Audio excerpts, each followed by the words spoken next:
Assalamualaikum warahmatullahi wabarakatuh. Perkenalkan nama saya Muhammad Syabzi Nuha, NIM B03219031 akan memaparkan teori perkembangan karir menurut Ginsberg. Oke, yang pertama adalah kelompok Ginsberg menyatakan bahwa pilihan okupasional merupakan proses perkembangan yang pada umumnya terjadi selama 6-10 tahun. Menurut Ginsberg sendiri, proses pemilihan karir tidak hanya terjadi sekali, namun mengalami suatu perkembangan yang meliputi jangka waktu pada individu umumnya pada kurun waktu 6 hingga 10 tahun, yang dimulai sekitar umur 11 sampai 17 tahun. Selanjutnya adalah ada 3 konsep perkembangan dan pemilihan karir menurut Ginsberg. Yang pertama adalah proses. Proses bahwa pilihan pekerjaan itu merupakan suatu proses yang berlangsung secara terus-menerus. Yang kedua adalah irreversibilitas, bahwa pilihan pekerjaan itu tidak bisa diubah atau dibalik.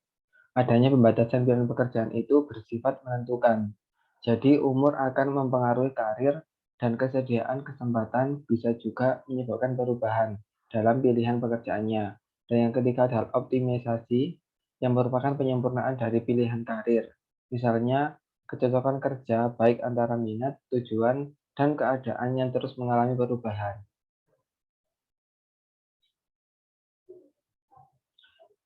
Ginsberg membagi perkembangan karir menjadi 3 periode. Yang pertama adalah periode fantasi, bermain menjadi orientasi kerja dan pilihan jenis aktivitas tertentu. Pada masa ini, proses pemilihan pekerjaan masih bersifat sembarangan atau asal pilih, tanpa didasarkan pada pertimbangan yang mantap atau rasional dan objektif mengenai kenyataan yang ada. Pilihan pekerjaan pada masa ini hanya didasari atas kesan yang menyenangkan semata yang diperolehnya dari lingkungan. Menurut Winkle, selama periode ini, anak mula-mula hanya bermain saja dan permainan ini dianggap tidak mempunyai kaitan dengan dunia pekerjaan mereka. Oleh karena itu, fase ini tidak diberi perhatian banyak oleh kelompok Ginsberg. Pada akhir fase ini, permainan anak mulai menampakkan beberapa indikasi bahwa dia kelak cenderung memilih sejumlah aktivitas tertentu yang mengarah kepada peran pekerjaan. Selanjutnya adalah periode tentatif. Yang pertama adalah minat. Individu akan membuat keputusannya lebih definitif tentang suka atau tidak suka. Pertimbangan karir pun juga didasari atas kesenangannya, ketertarikan atau minat terhadap objek karir tanpa mempertimbangkan banyak faktor. Yang kedua adalah tahap kapasitas. Individu menjadi sadar akan kemampuan sendiri yang terkait dengan pilihan karir.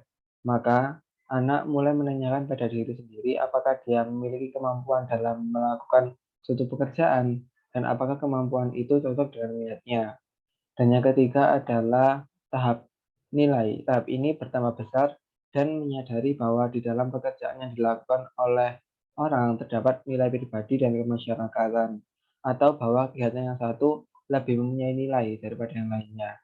Kemudian yang keempat adalah tahap transisi. Individu menyadari keputusannya tentang pilihan karirnya serta bertanggung jawab yang menyertai pilihan karir tersebut. Dan yang terakhir adalah periode realistik.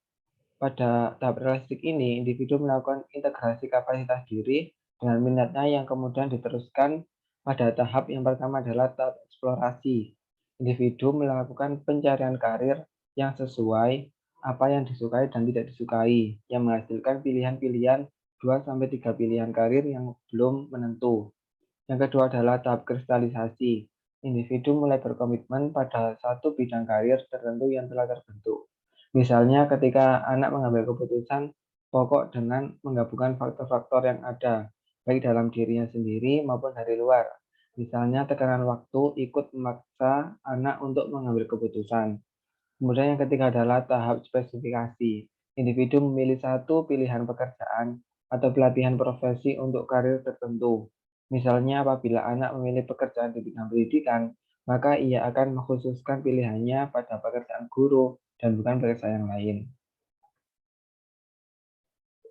Kemudian kesimpulan. Pilihan karir akan mengalami perkembangan menurut periode-periode tertentu yang terbagi pada 3 tahapan utama, yaitu fantasi, tentatif, dan realistik. Dari perkembangan karir menurut Ginsberg menyatakan bahwa pilihan karir mengalami perkembangan sesuai usia perkembangannya. Dan di dalamnya juga dijelaskan tahapan-tahapan dalam mencapainya. Oleh karena itu, peran dari konselor di dalamnya adalah melakukan pendampingan pada 3 periode tersebut yang akan menjembatani individu dalam memperjelas pilihan karirnya serta okupasional yang lebih tepat. Sekian presentasi dari saya, kurang lebihnya mohon maaf. Assalamualaikum warahmatullahi wabarakatuh.